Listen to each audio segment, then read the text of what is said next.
you ever wondered, can you communicate directly with spirit guides, teachers, or non-physical consciousness, or even our higher selves? What would they tell us? My name is Kevin Moore, and since 2015, I started to practice a form of communication which is termed channeling. I have been interviewing experts on my talk show to find out, does life continue after we die, and can we communicate with those that have crossed over? With each expert I spoke to, they all had different ideas. Is there knowledge from the past which could be shared with the present moment? So I thought, why not just speak to the non-physical world directly through channelers around the world? And that's what I set out to do. They Call Us Channelers will take the viewers on a journey into the phenomena known as channeling. And my main goal with this docuseries is to bring a new understanding and awareness to channeling by looking within ourselves and asking, is it truly possible that we can all use this innate ability?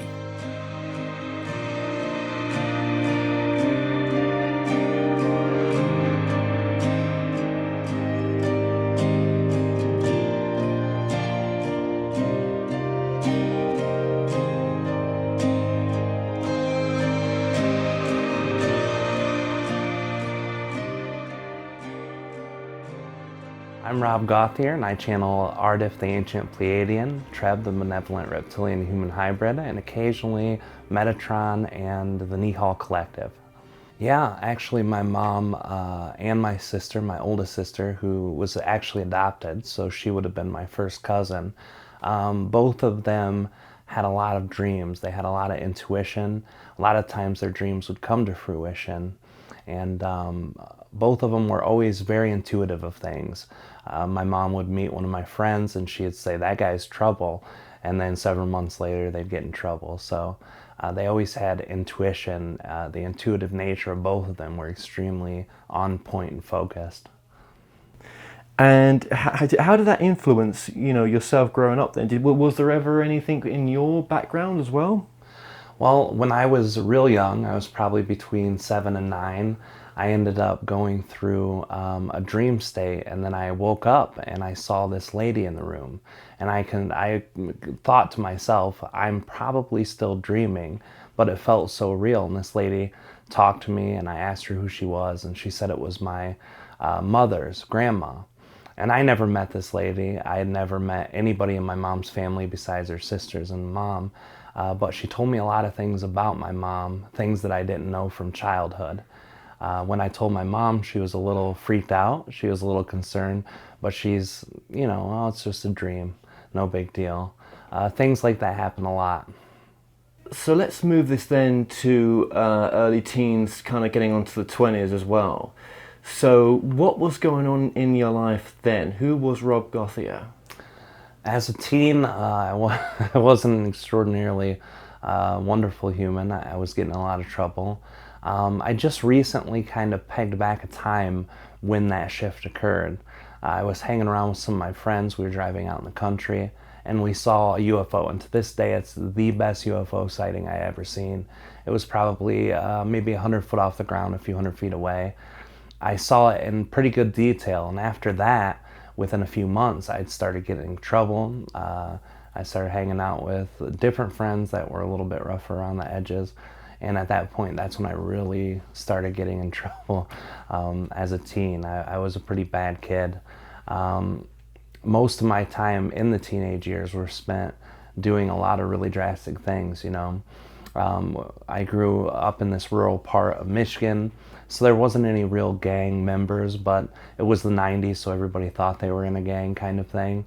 And a lot of the people who were in that kind of environment and energy, I was hanging around with them, and there was a lot of trouble that went along with hanging out with those people. So that's how I spent most of my teenage years until I turned 19 and I had my son Jeremy. Now when Jeremy came along, that changed your life, didn't it? Yeah, it changed my life in a few different ways. The first thing is I finally found someone in the world I loved more than myself. I always loved my family.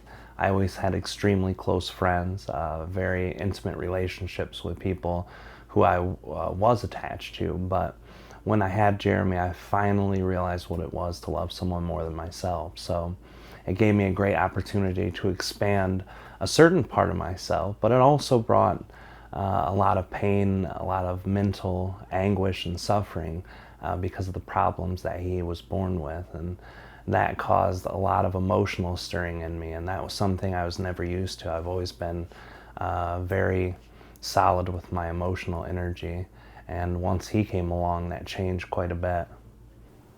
I almost want to ask you that when was your shift? When did this voice come? When did something start coming through you? After my son, after I kind of figured out that energy behind him, I went through a lot of depression, a lot of heavy drug use. It was pretty bad. It started off with a car accident, and it ended up getting onto a pain pill addiction that turned into worse addiction. And after I desired nothing more in the world than to stop using drugs, that's when my real spiritual journey began. Even though that's not when I connected to Treb, where I knew I was connecting to Treb, that's where his energy started becoming stronger as a presence in my own life. At that point, I saw the beauty in literally everything I saw, the trees, animals, everything I could think about was beautiful again, just like it was when I was a kid. And that feeling and that thought and that energy is really what propelled me into my ability to connect with Treb. And it was a process. I went through a lot of meditation. I went through connection processes. I even went to a spiritualism church for a little while and learned to meditate from them. And it was never really an energy about wanting to connect to something.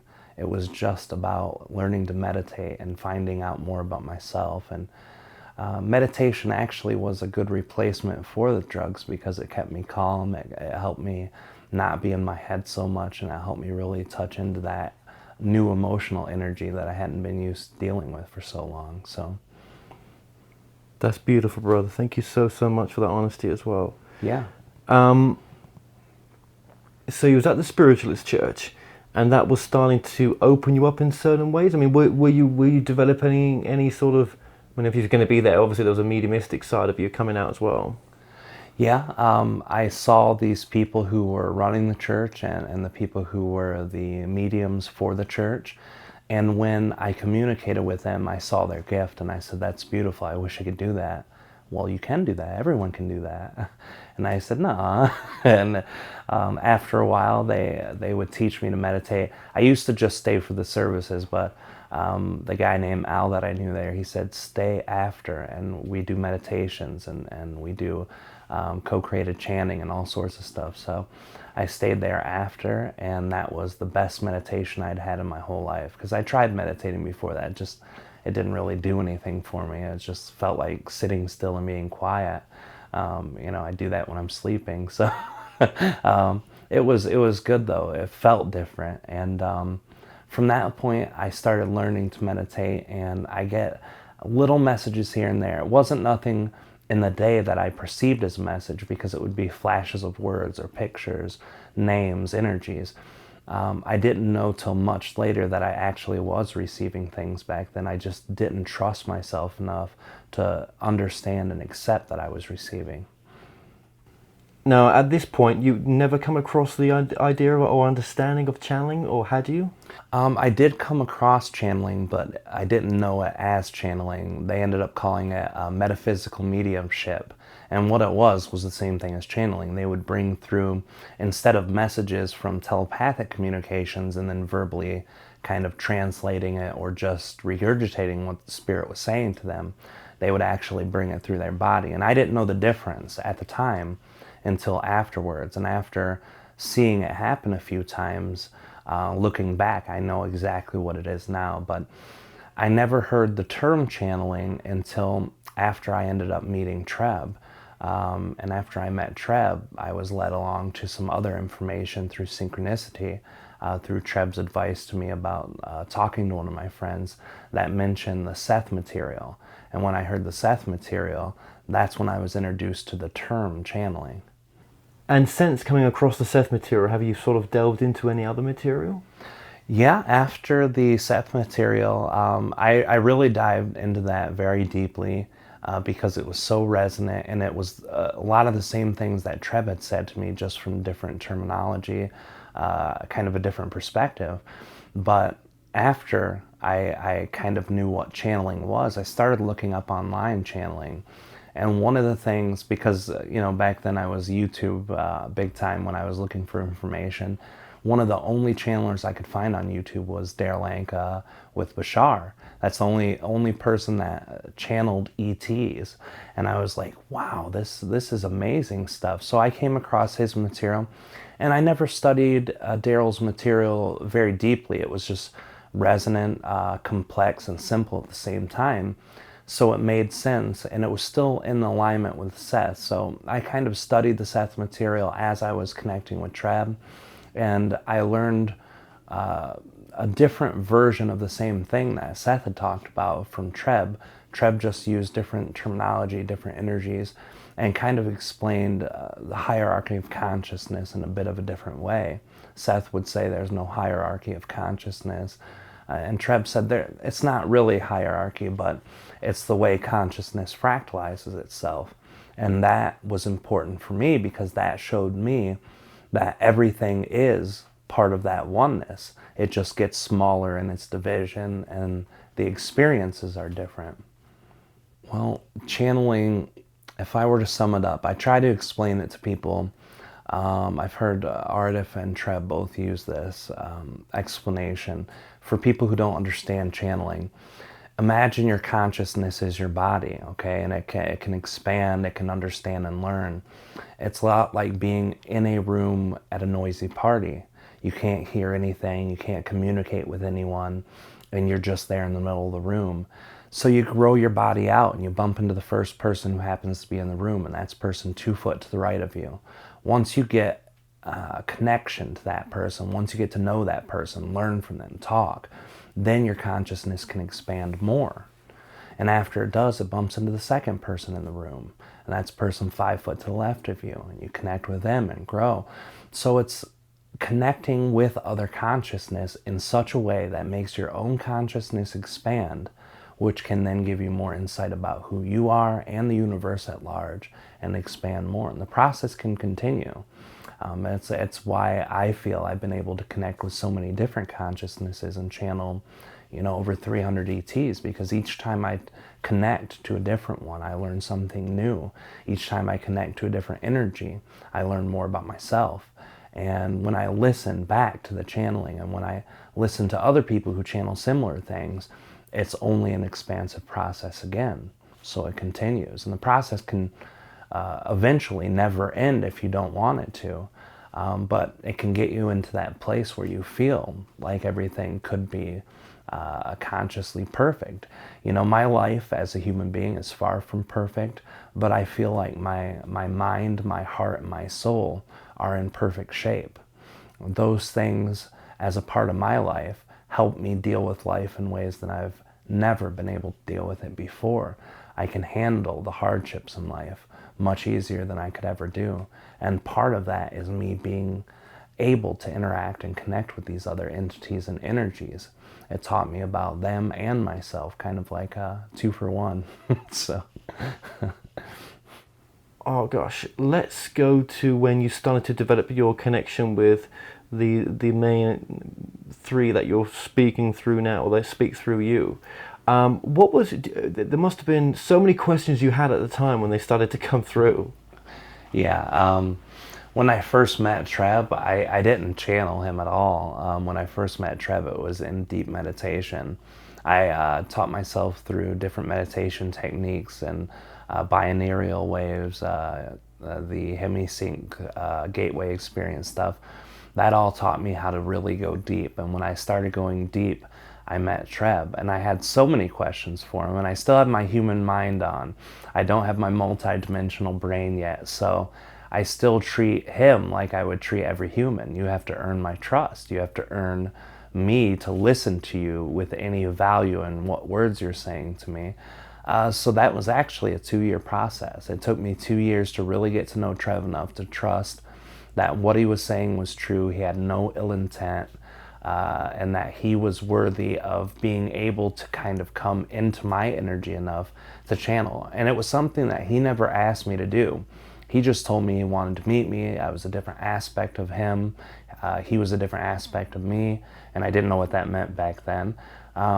And he just wanted to share information with me and kind of learn from me too. So I said, okay. At the end of that 2-year point, I was the one who wanted to channel. I had seen Seth talk, I had seen Daryl Anka talk, I had seen a few other channelers through YouTube that had spoken. And I said, I want to try this. I want to see if can we do this, Treb? And Treb was like, of course we can do it. So we worked, and for a couple months, maybe 2 or 3 months, we worked on it. I learned some techniques from myself. I learned some from the internet, and I learned some from Treb. And at that point, I tried for my first time, and it was very awkward, very weird, and very jarring to watch myself on camera and not have a memory of me saying these words in a really awkward and weird voice. But I liked it. I said, man, the information was great. This is the type of stuff that I want to share with people. And the motivation for me to share was there too, because I was wanting to give back the kind of help I was receiving. I had received this great spiritual awakening. I experienced this great expansion of my mind and heart. I wanted to share that with other people. I said, if 10% of what I've been able to experience by me sharing can give 10% of that to any one person, 1 out of 1,000,000 people, then sharing it would be worth it. Even if I have to get on camera every day, even if I have to channel every day, just one person's life changing would be worth it.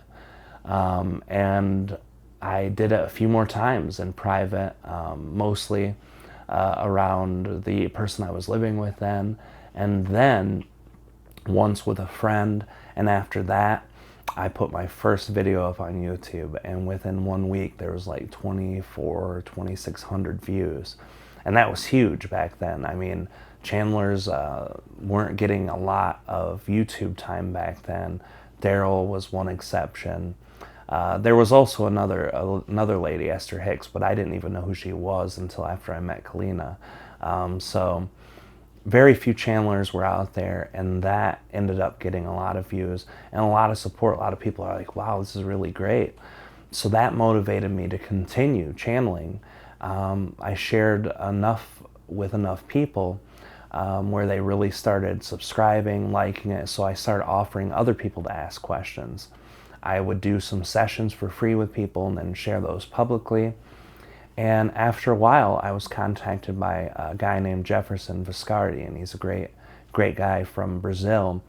He said, I want to do a book about Treb. He seems interesting. I want to see if he's an actual entity or if he's one of the trickster, because a lot of people have beliefs wrapped around the negative types of styles of energy and beings. So I said, sure, let's do it. And he didn't tell me, yeah, let's test Treb to see if he's the real thing, but that's what he was doing before we started writing the book. This guy had already written a book with Sean Swanson, Brad Johnson, and said, you know, if I have my initial couple meetings with you and I like the way your channeling is, then we'll go ahead and write a book. So I said, okay. And we did, and he loved it, and he was impressed, and then we started writing a book. And during this book, Jefferson said, we really need to see if Treb can bring along any other points of view. We want to see from other Yits. We want to see Yit is Treb's race. We want to see Yits. We want to see other beings and what they think of Earth. In that book, Treb had always talked to me for the 2 years before I'd known him, and from the time that I had connected to him through channeling. He always talked about this being that was like his teacher. He said his connection to me is a lot like yours is to mine. Or no. So he said this being's connection to me is a lot like yours is to mine. So I said that would be interesting, and we brought that energy through. And this energy referred to himself as Aridif. And Aridif's chapter in the book was by hands down the most profound. The technical information that came through of Aridif about how the universe is built, how it's constructed, how consciousness evolves through it, was one of the most amazing things I'd ever heard in my life. And at that point, I looked at it and read it and obsessed over that chapter. And I told Treb we need to connect to Aridif more. At that point, when Treb brought through the energy, he brought the energy through himself. So he was channeling Aridif's energy while I was channeling Treb's energy. And that's how we would bring through Aridif. But I could only do it once or twice.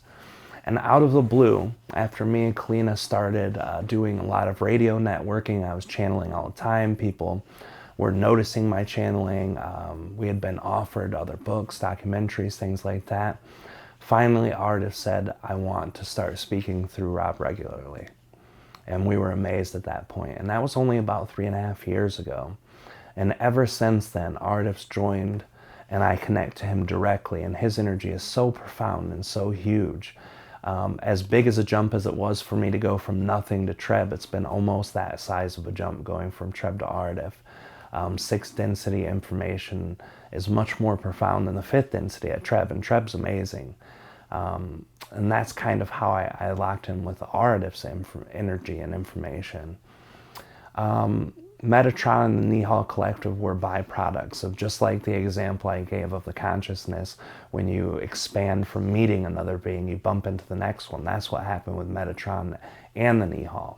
And both of those occurred one random night while Kalina and I were living in Sturgis, Michigan and eating at a Chinese food restaurant.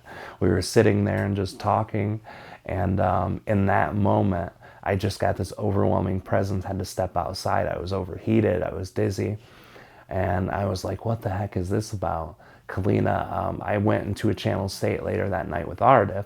Kalina asked what it was and said, these entities are ready to speak to you now. I had heard of the Nihal. The Nihal, they were the ones who created Treb's race. Treb's race is half human, like us human, future version humans, and half reptilian animal being. So that's why they call them the reptilian human hybrid. The Nihals are just future versions of humans after we move off Earth and go to Beta Leporis, which is a star in the Lepus constellation. And that's basically how I met all the beings who I channel. Out of the majority of the times I channel one of those 4. How testing is it for you sometimes to trust what's coming through? I suppose you've gone through that stage, haven't you? Yes, of course. That was my 2 years with Treb was mainly the trust scenario. But I would have, if you would have asked me the day I said I want to channel Treb, if I trusted Treb and if I trusted the process and if I had 100% belief, I would have said yes. But I saw the more I channeled, the more I would say, I can't believe that just happened. Well, if I couldn't believe that just happened, there was obviously points of doubt within me. Otherwise, I wouldn't have been surprised about how accurate he was or how amazing the information was. So there was always a little bit. And to be honest, even to this day, I hear some things that really still blow my mind. People are like, wow, I asked Aridif a question about this, and he answered the next 3 questions I had written on the page. Or I asked Aridif this, and he said something that I've never told anyone in my life. Those types of things, still to this day, even though I know that Aridif and Treb are capable of connecting to people on that deep of a level, it still surprises me pretty well. It still gives me that level. So I guess it's a continuous learning process, not just trusting yourself, but trusting that the information that's coming through is good. And that's where a lot of, I think, new channelers have issues or problems when they're not trusting themselves or the information. It clogs up that line. For me, I think that's why when I came into this life, I chose, hey, if I'm going to ever channel, I'm going to have to go very deep, because I'm a very detailed-oriented person. I like to have control of what's going on around me. And for me to be able to channel in a conscious state, I don't know if I could ever do that. I don't know if I could ever really tap in as deeply as I do now. So for me, I think that was the only way it could happen, and that's why I do it so deeply. Yeah, because your teachings are quite deep. I think your stuff is deep. Yeah, I don't like to brag or have a big head about it, but I do see an extreme value in the information that comes through. I love Treb to death, and Treb's very heart-centered, and when it comes to life situations and day-to-day stuff, he's probably the most amazing being in the galaxy to help out with that. But when it comes to the technical aspects of consciousness, Aridif, there's very few who can bring through as intense information from channelers that I've personally seen or experienced. And I know that everybody who channels some energy always loves that energy the best. That's why they can channel it, because they're so resonant with that energy. But I just have that deep connection to Aridif's intense amount and intense level of information that comes through. Now, obviously, when you channel, is it right to say you trance channel? Oh yeah, very much so. Very deep. I never, well, not ever, never, but I rarely ever have a recollection of what's going on during the channeling. There will be times where I can hear what's going on, but I always tell people if I channel 200 times, maybe 6 out of 200 times or 4 out of 200 times, I'll actually hear what's being said. But even then, I'm from a disconnected point. I'm still not in my body. I'm still not connecting to the physical parts. I just energetically hear. Most of the time when I'm channeling, I'm actually hanging out with Treb, and a friend of mine named Ruben did an interview once, and he goes, so, after I told him what happens with me and Treb while I'm in the channel state, he said, so you've gone fishing with Treb? And so I always relate that to it, because I'm completely out of there. Me and Treb are just doing our thing. I've known him now so long, I don't even treat him like a fifth density being. I treat him like a friend. I joke with him. I call him names and he thinks it's hilarious. Kalina thinks it's, when I first met her, I'm like, yeah, hey Treb, you big jerk or something like that. And she's like, oh my gosh.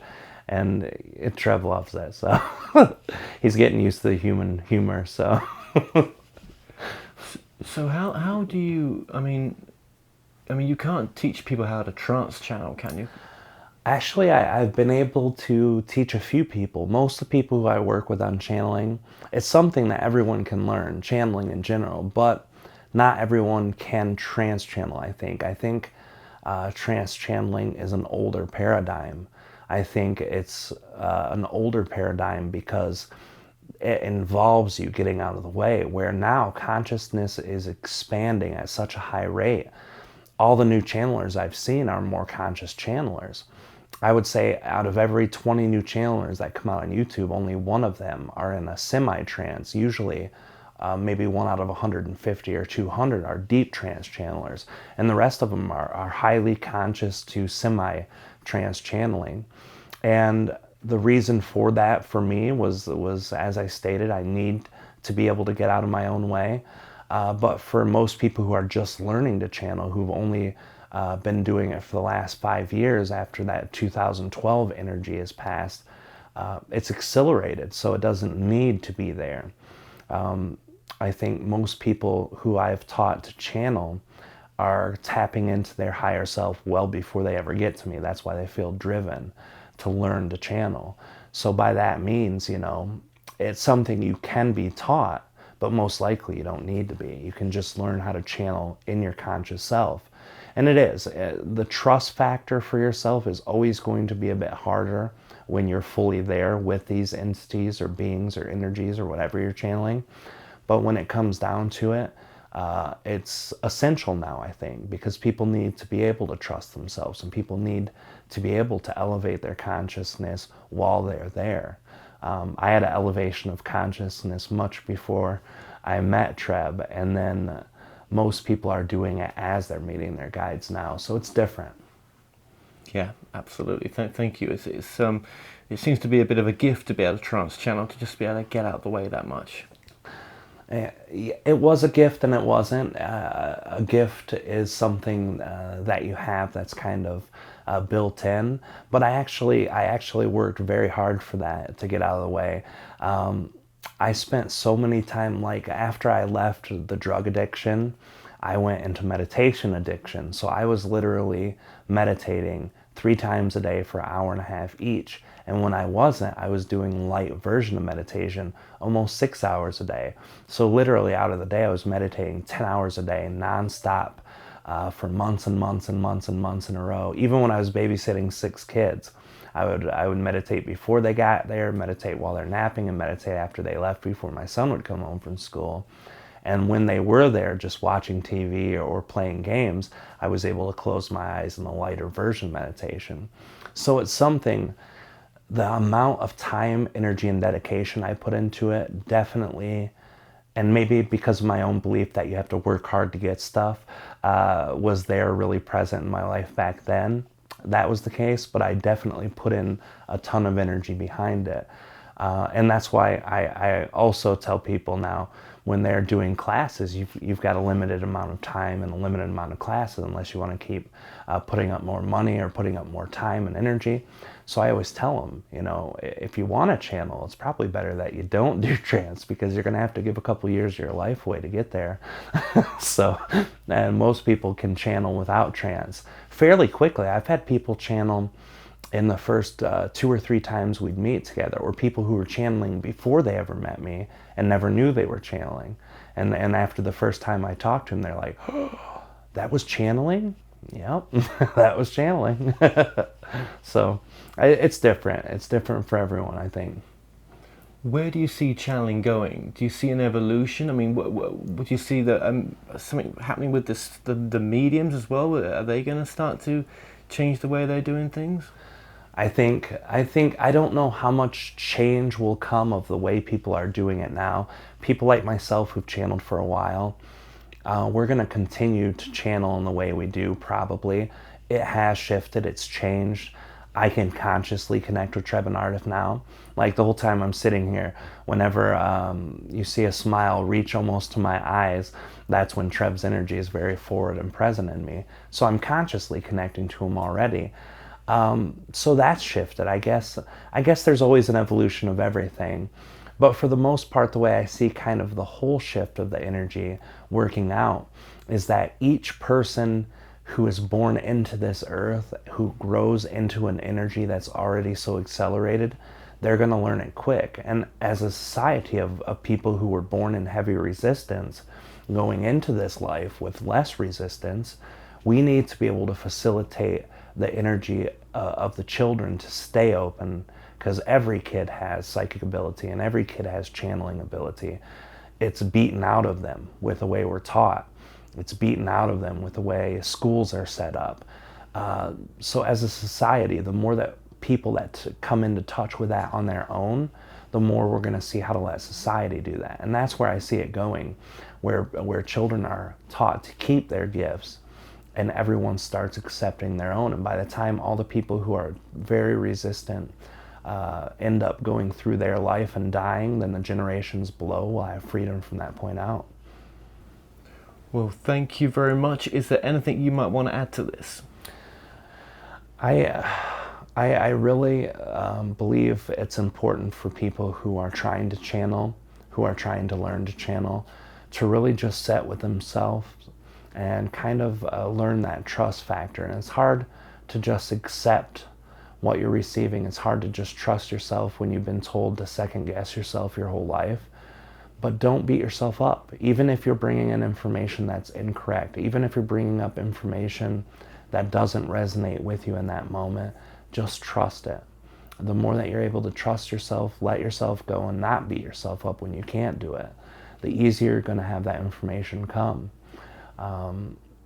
During my time with one of the most experienced channelers I know, he told me just recently, he said, when it comes down to the channeling, you have to just assume that everything that's coming through is automatically correct. And if you can approach it in that way, then the right information will come through. It's that level of trust you have to have with yourself in order to make it perfect and smooth and good.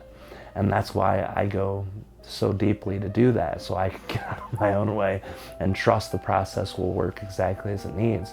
So just trust yourself. Don't beat yourself up. It's important.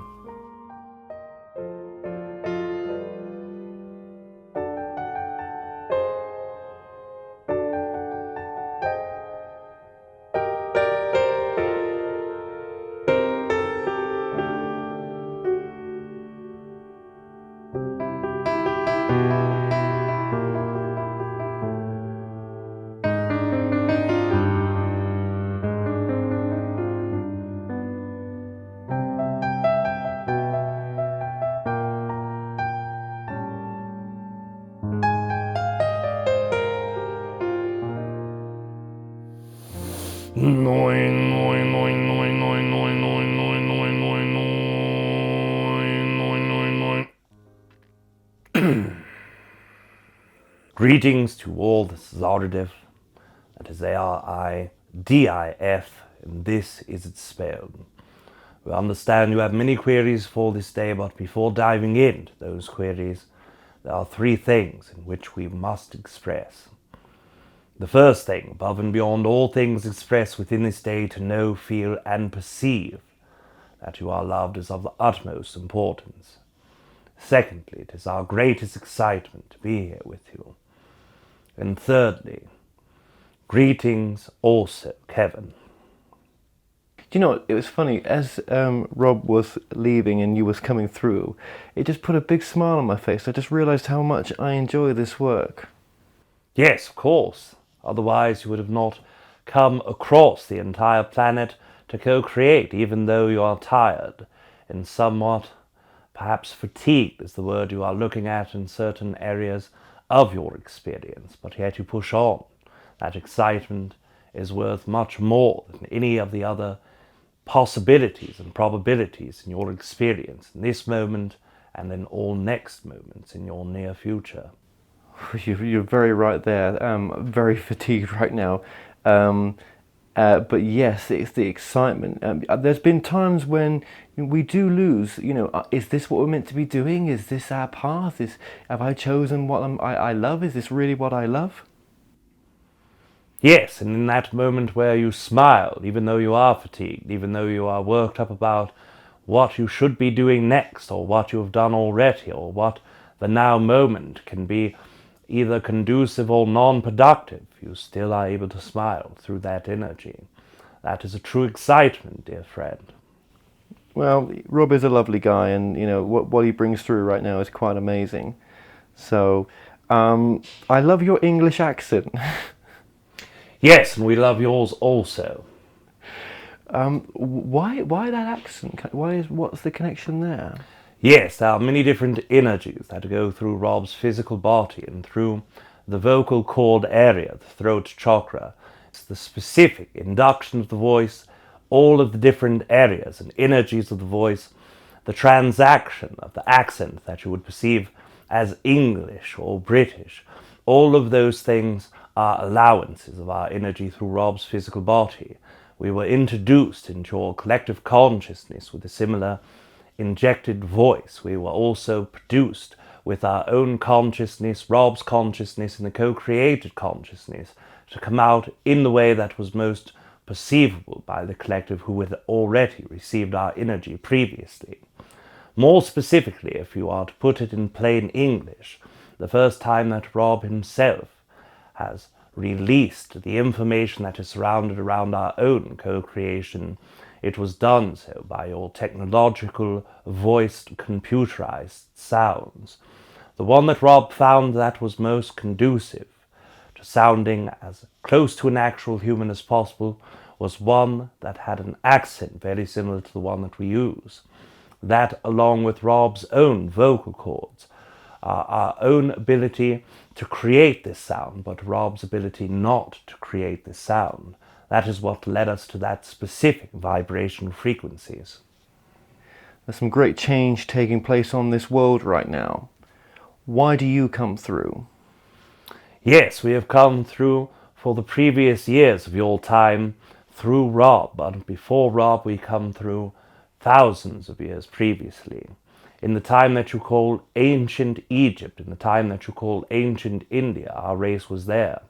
You have heard of those that were blue humanoids that co-created with the Earth collective consciousness. You have also heard of those that were Pleiadian.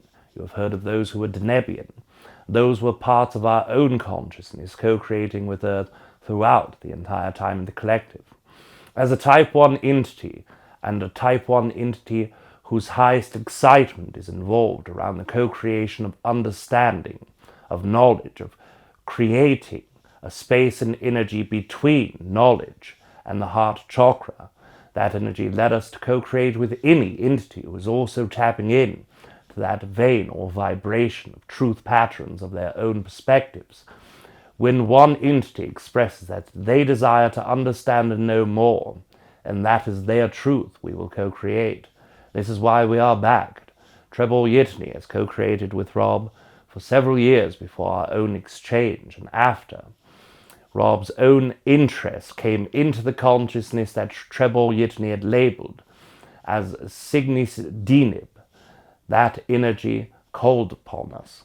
Once it called upon our own energy to co-create, we brought forward our consciousness. When Rob's interest was further piqued, then our own consciousness co-created even larger amounts of consciousness through Rob's own psyche. And after a while of Rob's own attunement, we became co-creatively compatible. We still have worked with other human beings across your planetary consciousness. The entirety of our race works with over 34 different human beings, excluding the presence of Rob's energy. It is not known to them that we are Denebian consciousness or ancient Pleiadian consciousness. It is only known that there are energies of co-creation of type 1 variety that understand the true nature of all entities' oneness. Therefore, learning from a human being means that the universe learns also. Teaching by an entity that is Denebian is the entire universe teaching. The words teacher and student are often exchangeable, energetically speaking, but also the way that co-creation is constructed. There is information subatomically on levels within your own physical structures that allow that co-creation of energy to take place.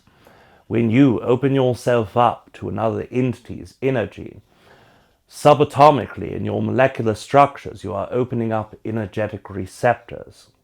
That energy of receptivity of the entire Earth collective consciousness is what brings our own energy into the co-creation. Our own energy and our own subatomic particles of our own physical constructs are desiring to share what information that we have that aligns with your receptivity. Co-creation then is inevitable. Thank you so much for that. Yes. Okay, so are you connecting with other aspects on other parallel dimensions? Yes, this will depend greatly on how you define parallel dimensions. There are experiences that are parallel to yours, that are in the same universal construct, but they are being played out as a hologram, not physical manifest. There are also other universes that take on similar properties to this universe, that are being considered parallel to yours in many ways, even some that are almost exactly parallel to yours, and those are in different universal constructs. We are only tapping into those energies that are within the collective consciousness that we have the capacity to connect to. We are able to connect with all densities in the physical universe at hand. We are able to co-create with any entity in the galactic collective consciousness where receptivity, synchronicities align. We are also able to co-create with many of the energies that are through the mechanism that you perceive as the twin soul, the holographic projections of consciousness. In that way, yes, we are able to connect to different matrices, different versions of yourself in lower and higher receptivity to source energy. But when you are speaking of the different versions of universal consciousness, we have not expanded our energy that far. There is no need to for us. In our own perspective, every experience that could be experienced, every experience that we can tap into, are right here in this universal construct for us to experience. And in fact, for the most part, all of the experiences within this galactic collective consciousness are enough to keep us entertained while we retain our physical bodies in this life. Once we leave the physical bodies, then we can explore much further. We can explore further what you would call galactic collective consciousnesses or even universals after we leave our physical body or before. But in our physical bodies, we feel extremely drawn to those entities that are in our galactic co-creative neighborhoods. So physically, when I'm speaking to you now? Obviously, you're communicating through Rob, but where are you located? Yes, we are located in many places. We are here with Rob, we are here with you, but the majority of our consciousness is focused in this moment on our own planet. When you look up into your stars, when you look at the constellation that you would call Cygnus, the swan, we are known as Alpha Cygnus or Deneb. That is the star where our own home planet is. That is where my physical body and over 90% of my consciousness resides. The other, approximately 7.8% consciousness, is with Rob and yourself in this moment. Rob's body is only able to facilitate approximately 3 to 5% of our consciousness, but the more that he expands in his own life, the more that he is able to receive. That is why when you notice our speaking through Rob initially, and you compare it to this moment, it is exponentially grown in fluidity, and it is exponentially grown in the ability to harness the correct words, the correct energies. You can still notice the variations within Rob as he himself physically or emotionally is shifted, but the energy and percentage of consciousness that we bring forward remains stronger in each year. So when Rob brings you in, are you having to sit down or lay down and let this come in as well? No, we are not having to do any of those things that much of the fifth density beings would. Treb is in the end of the fifth density consciousness. He is able to walk around and speak to 20 different entities at least at one period of time. He would be able to channel through or channel other beings in that capacity while he is able to walk and speak. With our own consciousness, the approximate 10% of consciousness that we have given has been dedicated specifically to Rob. We do not wish to focus our energy in sporadic or separated ways. We prefer to pay attention to one energy at a time, whilst Treb divides his focus amongst many different things. It is a different level of understanding, a different perspective of how to do, how to receive, and how to perceive things. Treb enjoys the multiplicities of the co-creations and all the energies that are divided, while we specifically desire to take in all of our experience with our mental bodies and emotional bodies simultaneously. So our progression is your progression? Yes, of course. This stone's progression is our progression, is your progression. The camera's progression is your progression, is my progression, is Rob's progression. Each entity, whether it is first density, second, third, fourth, fifth, sixth, and all of those in between that exist in the physical reality, the universal construct, all grow when one grows.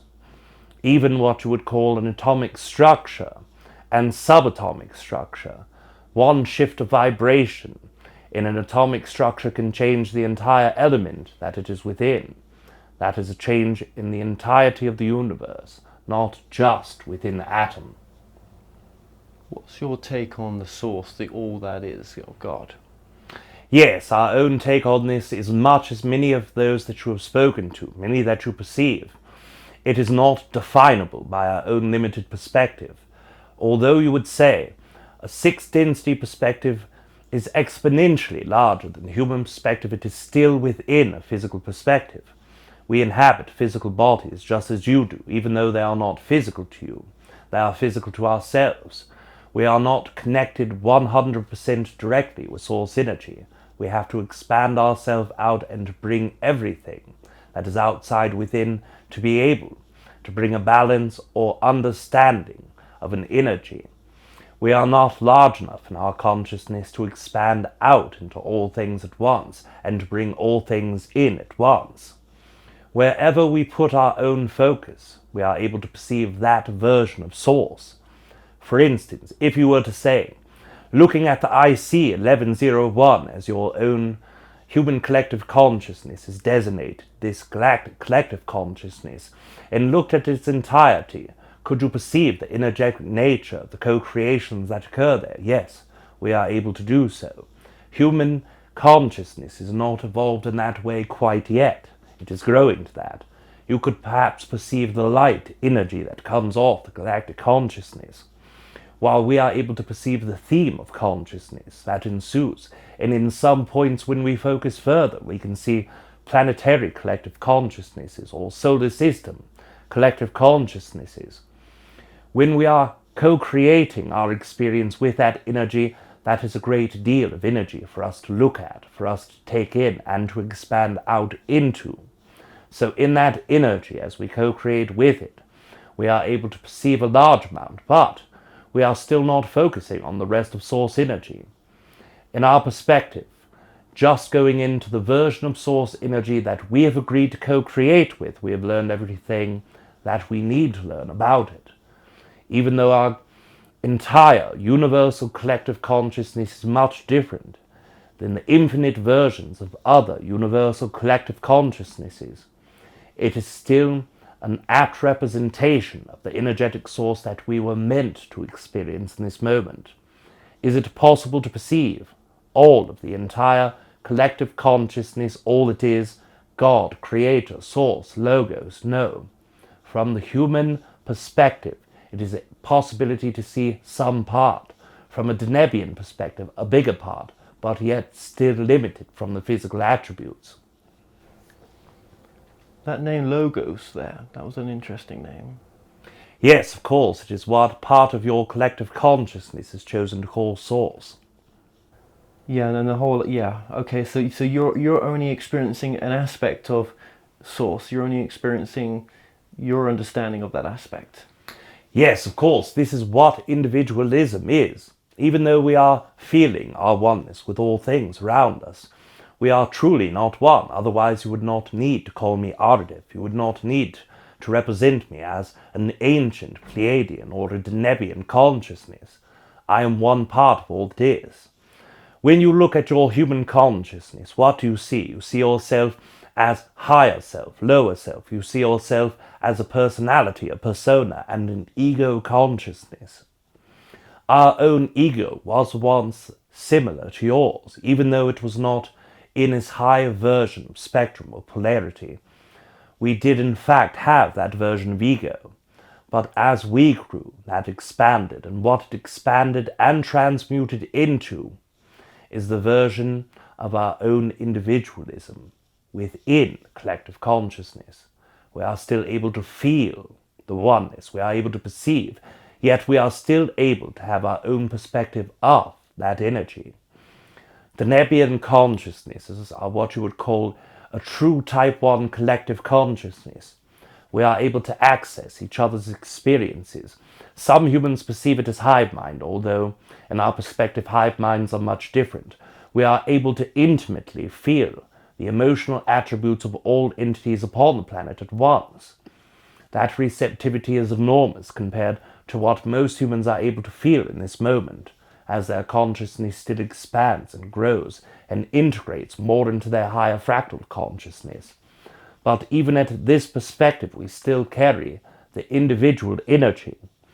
Now, when we merge our souls together, we create our planetary collective consciousness.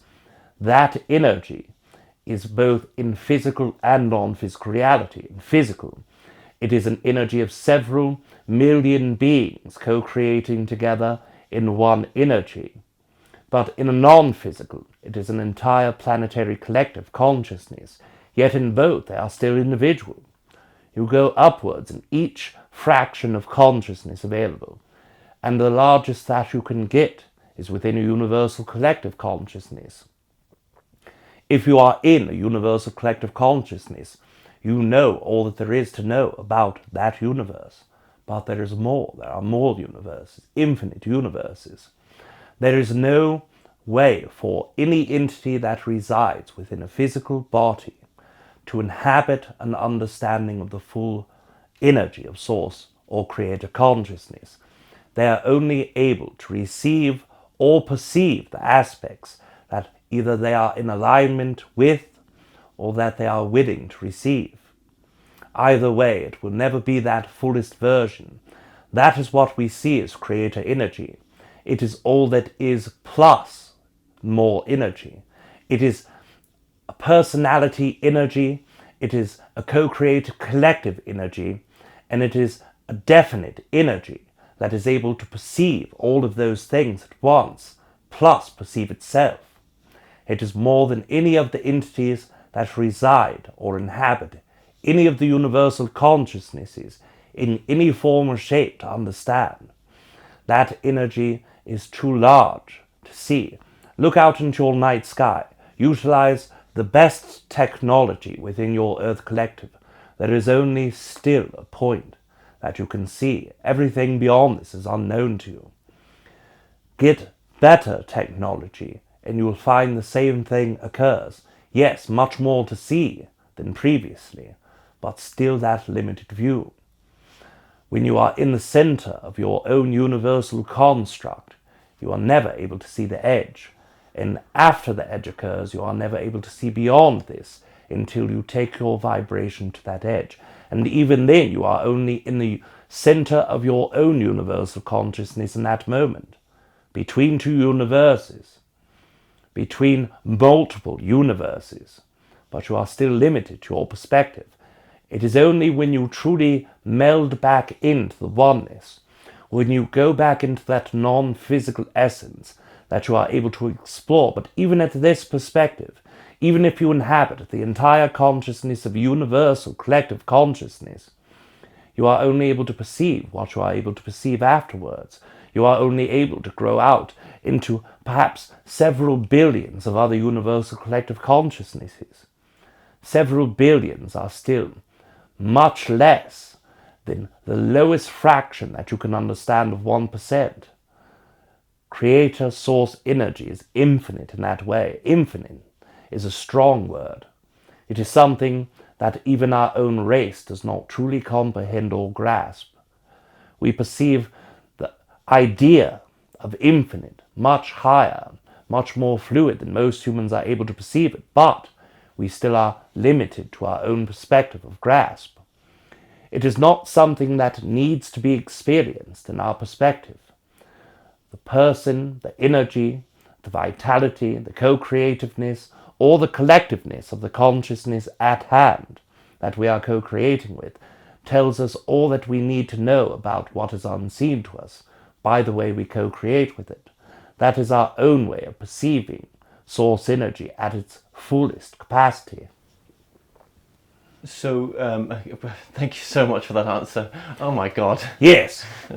Right.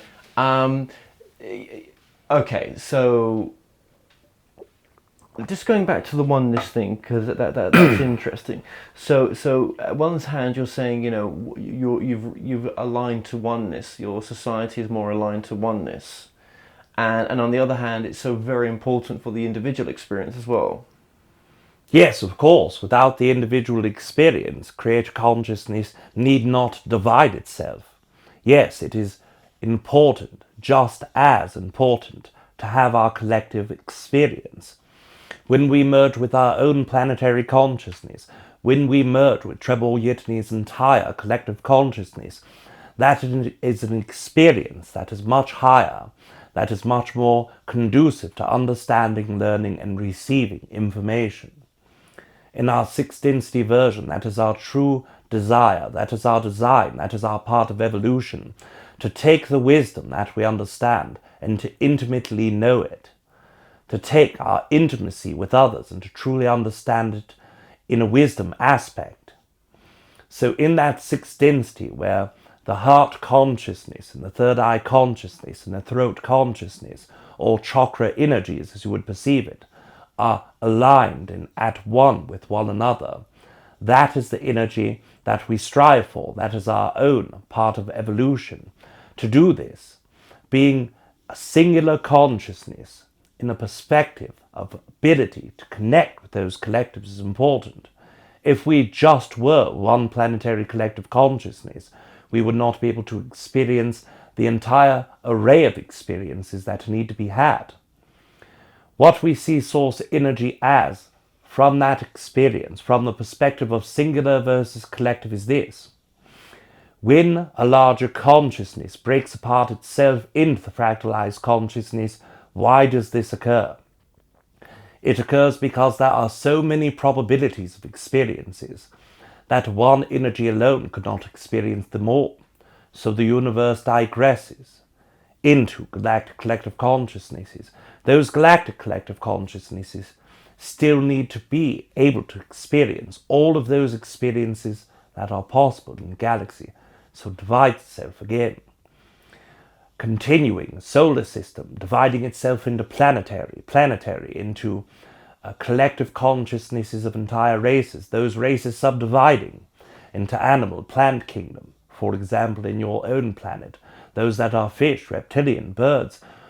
The continuation of the fractalization continues to occur because that is the exact experience that is required for the Earth collective consciousness in all of the components that are needed to experience them. Why would we not celebrate the fractalized consciousness when it is, in fact, the reason the sum total of us agreed to do this experience in the first place? Does this help perhaps bring it in more alignment? Yes, I mean, it's very, very expansive information. And, well, what about those on our planet that say they channel source? If you're saying source is so vast, and there's those on this planet that are saying they channel source, then what are they channeling? They are channeling an infinite flow of energy that they are able to receive. That is source energy. Rob is channeling source in this moment by speaking to one fraction of that source. Each of you are channeling source by being in a physical body and living. The perspective of the energy that comes through is the label of source that comes with it.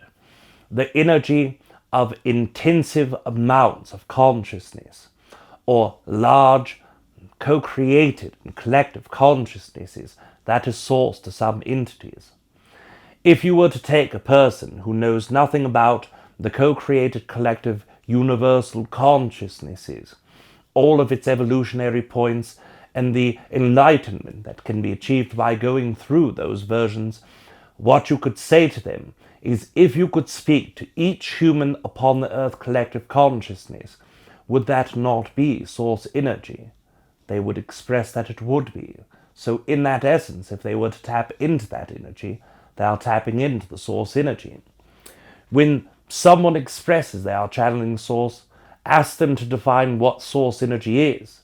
If they are to express it as all that is, then they are experiencing all that they are able to experience as they are channeling. To them, that energy is all that is, even though in our own perspective, we see it as one fraction of all that is. So God coming through that personal source, or whatever you want to call the name, it's just names, is only aware of itself as that fraction, but it thinks it's fully aware of itself, but it would know there is more of itself out there, but it's still part of the allness. Yes, of course. It is able to retain information. This is why we call it perhaps that flowing essence of information, a high capacity and velocity flow of information. When an entity is expressing that they are channeling source and they feel the presence of source energy, they are able to tap in to any bits of information that they desire. They are channeling the fluidity of source energy itself, the collective consciousness where that focus needs to be. It is the same as if I were to leave my physical body and to go into the essence of the universal consciousness. And when someone were to ask, what is it about this galactic consciousness on this planet with this race, I would be able to flow my attention to that area. That would then be 100% achievable by myself to bring forward any information in that moment. That is a flowing essence of source energy. That in a way can be expressed or defined as source energy itself. It is the fluidity of the energy that is able to change location of its focus that gives those entities the feeling that they are connecting to all that is. It is a fraction of consciousness. It is only the fraction that is needed for the question, the information, or the subject at hand in that moment. The ability to move quickly through time and space without physical limitations is what gives them the instantaneous way to transfer information from one area to the next without physically mentally or emotionally going into that energy. Okay, so obviously when you come, our world, it can be, it can be a bit rough sometimes. We choose these lives with lots of learning in them, shall we say, right? But we seem to love it. We love it. We wouldn't do it otherwise, would we? Yes, of course, and those who perceive that they do not enjoy the Earth experience are only doing so because their higher fractal consciousness enjoys the perspective of not enjoying the experience. That experience itself is very needed to the Earth collective consciousness. Perhaps let us also put it in perspective in this way. When non-physical energy desires to co-create in a physical space, it desires a theme. Each consciousness that created the Earth collective consciousness coalesced as a co-creative mechanism. The desire was the theme at hand, going through several phases of evolution, going through the human version of experience, and in that human version, large spectrums of possibilities, probabilities, and also resistance within that experience. Now, those who inhabit the physical bodies do not see it as the great thrill, but the non-physical components of yourself, your higher fractalized consciousness, your higher self, and then even higher to the oversoul structures themselves, and all of the Earth collective consciousness oversouls manifesting as one entire planetary collective, all look at these experiences for what they are. They are not negative, they are not positive, they are experienced self. That experience is the most important thing for any energy to have co-created with it. We do not care if entities go into a physical life and have a good time or bad time, as long as they are having a time. Their own energy of happiness is our suggested format because it allows them to expand into further versions of themselves. But in our own perspective and in most of your non-physical perspectives, all of those experiences are valid. The bad experience or bad time of one entity upon your planet feeds an entire oversoul full of experiences that they had never experienced before. This is why humans have lived through millions of years of the evolution that they have, and 144,000 of the oversouls gave way to experience fractals in different times of that evolution. Each time period shows the evolution of the soul itself. Look at your prehistoric energy, look at your cavemen. Those energies were very simple lives. They woke in the morning, they hunted, they socialized, and then they died after reproducing. Their lives were 30 years at maximum. It was not a lot of experiences that were needed, but the collective consciousness grew. The lifespans grew. By the Middle Ages, there were wars, territories, inhabitations of lands that were never set foot upon. There was more to experience, so it grew to 35, 40, and even 50 years.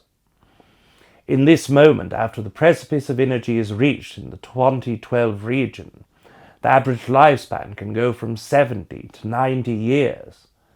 Why is this? Because there is more to be experienced by the fractals. You go through this linear time, so the Oversoul gives you that perspective of linear time. It allows you to see the history of your planetary consciousness evolve. But what you are really doing is stepping into a vibration of experience that is needed, and then it is put in a linear scale. The less evolved to the most evolved. Each and every consciousness that inhabits physical body, on every universal structure, every planetary structure, and every co-created collective consciousness are going through their evolution. That is why you see it manifest in your history, but also look at your consciousness. You are stepping into fourth density, new vibrational dimension. That energy also will show you higher experiences. That energy will show you all of the lifetimes linearly that have been achieved are for the summation of one new energy. Most of the beings you know, whether they are enlightened in your mind or not, are still growing. You can perceive it by those who were once so resistant to understanding the larger parts of themselves are starting to see it, whether it be in the most simplistic ways of understanding a very mental movie, or whether it is starting to meditate and opening themselves to that consciousness. All of those things are experienced from that evolutionary standpoint. I mean, what are we heading to? I mean, look, where's your planet headed to compared to where we are, or where are we compared to where you are? What are we trying to head to? Or is it always going to be the same as it is on this planet? Do we just like it that way? Does it need it? Is that what the soul wants? What have you done different? Yes, first of all, our collective consciousness, where it is at the end of sixth density. Within thousands of years in your near linear future, we will no longer inhabit physical bodies. We will return to that collective consciousness, a planetary version of collective consciousness. Then we will start over again if we desire, or we will move into solar system collective consciousnesses. In that essence, we can experience the larger version of that. We can experience the non-physical attributes of being an entire planetary consciousness, or we can fractalize our consciousness down and start a new planetary consciousness with a new theme at hand. This is what occurs when you see stars blowing up, when you see planets having life and then not having life. The evolution of your physical universe around you is the indicator of consciousness and how it evolves. Each evolution is different. You are in an incarnation cycle that is called Earth Collective Consciousness, Part 4. That is the human incarnation cycle. You have had many experiences incarnating before within the Earth Collective Consciousness. The Kon-Ki were the first, the aquatic beings who lived before the Lumerians, before the Lumanians, before the Atlanteans. Then you have all of those that we have expressed afterwards. And the fourth cycle is the human cycle.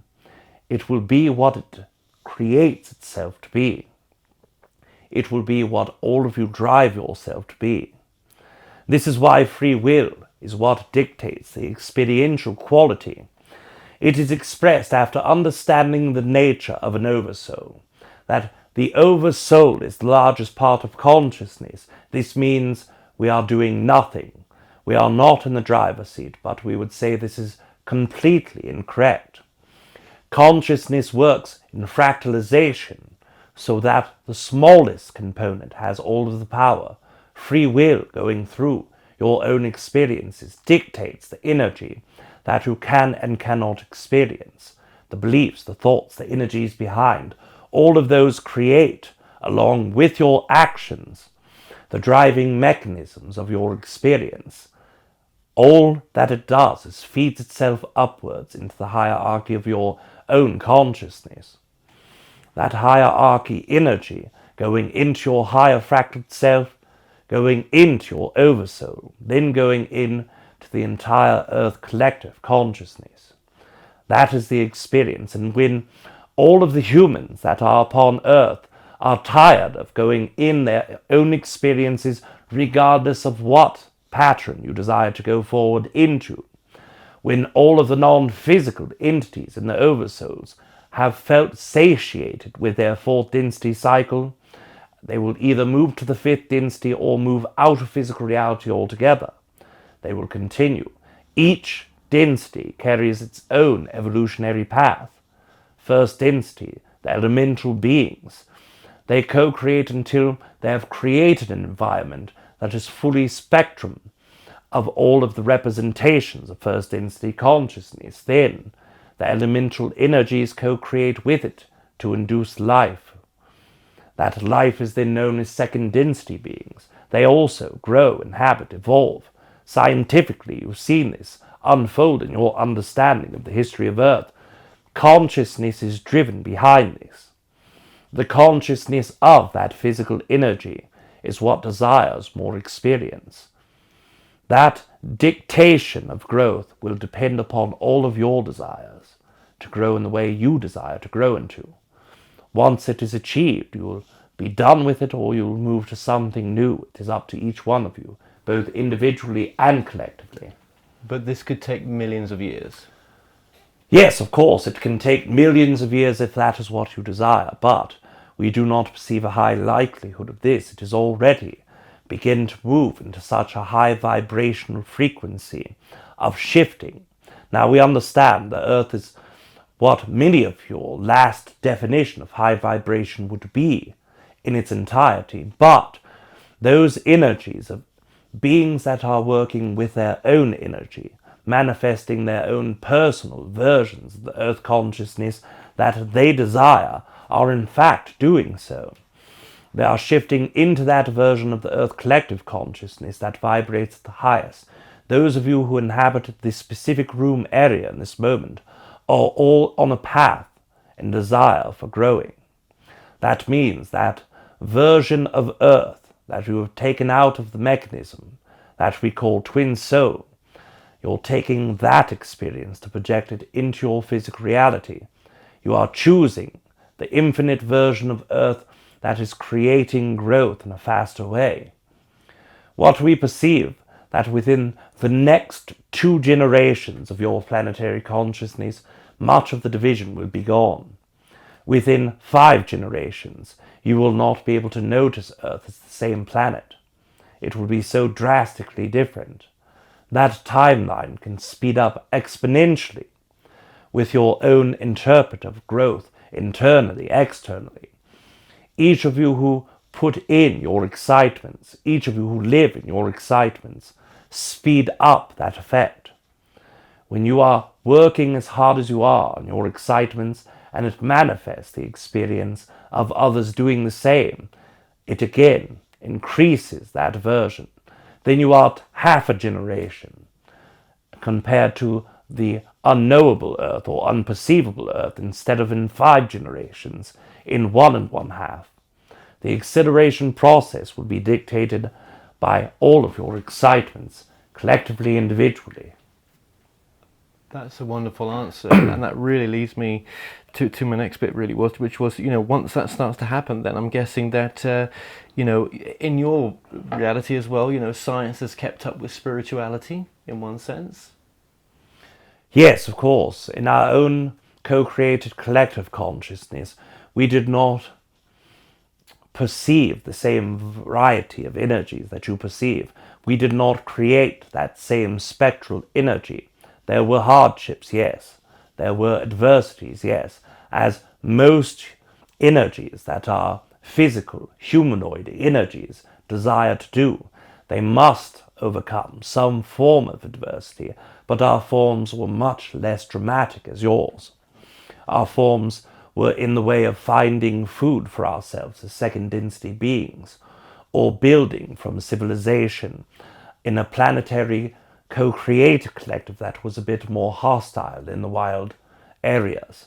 Those versions were our hardships to overcome. Then, understanding ourselves deeply came much more easily, but it still did co-create and take on that version of energy where it was more difficult.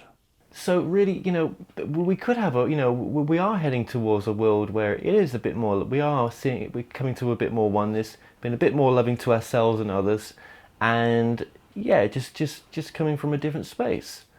Yes, of course, and if you are not able to see it, we have heard many humans speak of your Middle Ages time. This is one time period that we did not inhabit co-creations with the Earth Collective. It was not conducive for many of those desires within the Earth Collective at that moment. But when you look at that time period, look at the way that the Earth worked, look at the treatment of those who were females, look at the treatment of those who were homosexual, look at the treatment of those who were non-Christians or non-Muslims or non-any of the varieties of energies that you can look at in this moment.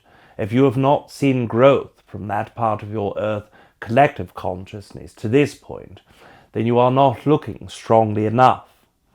Yes, there are still great difficulties, even the possibilities of being defined as atrocities by some of your perspectives, but they are not nearly on the capacity or level of energy that once inhabited your Earth collective consciousness. Look at the last 20 years of your Earth collective. For those who say, of course it got better in 1,000 years, look at your 20 years.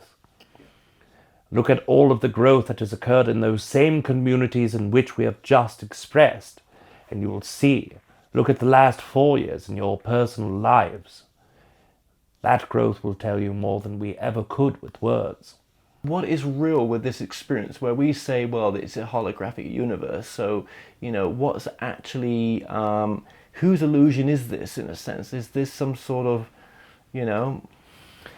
Yes, and we tried to explain this several days previous to an entity, but we did not have the time or capacity to express it in the way in which it deserved to be expressed. So, let us start with the beginning. Consciousness on the Earth collective is a co-creation, as we've expressed, of oversouls. During the birthing process of the Earth, those 144,000 oversouls created through mitosis state a twin version of themselves. Those versions are known as the twin souls. What is the mechanism for those energies? The oversoul is where all of the experiences are had. The twin soul is where all of the probabilities are produced.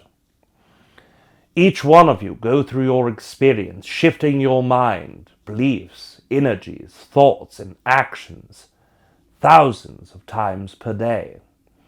Each moment that occurs, you step out of your experience into the next. Where does that next experience come from? How is it possible that you can inhabit the next experience without creating that version? Well, this is the job of the twin soul, to create all probabilities for you. When you hear the words shifting timelines, what it truly means is the versions that were most probable to be created in the twin soul, the versions that are next to the version of the vibration that you are in that moment, have shifted larger leaps. Instead of the twin soul, as we've expressed through example, as a deck of cards laid out upon a table, the middle version is what is handed over to the oversoul for the experience. That experience is experienced. Then, what is 3 cards to the left and 3 cards to the right are the highest probability of the next experience. It is vibrationally fit to where you are in that moment. Those who are shifting timelines are jumping 20 cards to the left or right, 100 cards to the left or right, 1 trillion cards to the left or right. When you are experiencing your own experience, you are creating each and every experience in front of you. The twin soul is handling all of the versions that could be experienced. When you start experiencing with others, this is where it becomes a bit more tricky. They too have a twin soul for their fractal consciousness. And in the oversoul, as it goes through their own experiences, wherever the excitement, the energy, the thought is focused, that is where the experience is experienced. It is not often that 2 people are experiencing the same experience. For instance, all of you that are in the room in this moment, all of you are co-creating from the highest point of your excitement. You are all creating with the truest versions of one another. But if there were be a stranger that would walk into the room who does not have an excitement for channeling, that entity's probability of being not the version of them that they are focused in that moment, not being the version of them where their energy is being handed to the oversoul, it would be a projection of their own consciousness, one that all of you needed to experience, so you brought it to you. Only those that create excitement, create with both of their twin souls handing over the same cards at the same time. When that experience happens, is when true magic is allowed to occur with your co-creators. That is when you see co-creations go from a grinding halt to a lightning fast experience. When you know that that version of those that are across from you are giving you all that they have, that is when you know that you are experiencing with the version of them that is in focus in that moment, that is handed over and is in their own oversoul. We understand confusing concepts that surround the identity of those who are co-creating with you, your own creation, the projections of consciousness that are created in the twin soul, etc. But these are the words that are given to our own definitions so that there are clarities.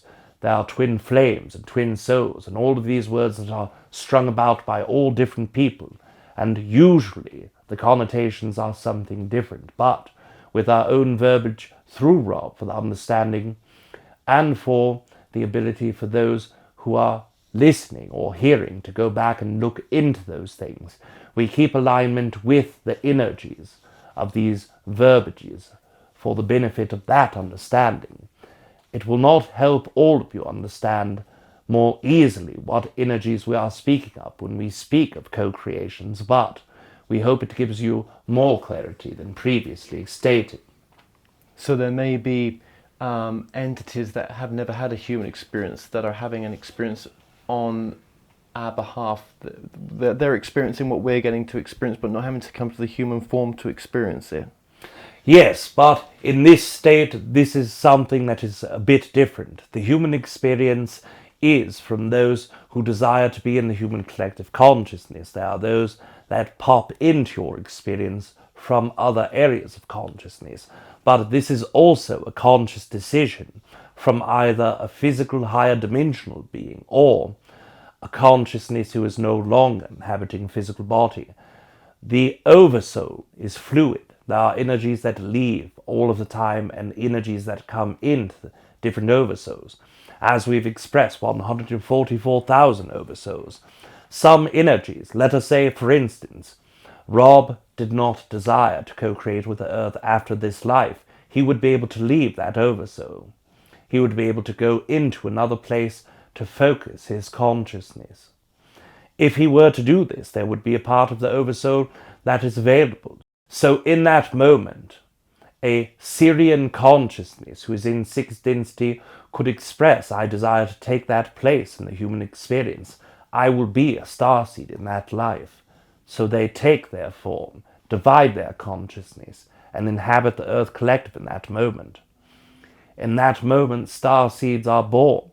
That is how you feel that term, starseeds, earth seeds, and all things that are in between, and co-create. Again, different terminology for different entities can mean different things. But when we say the starseed, that is what we refer to.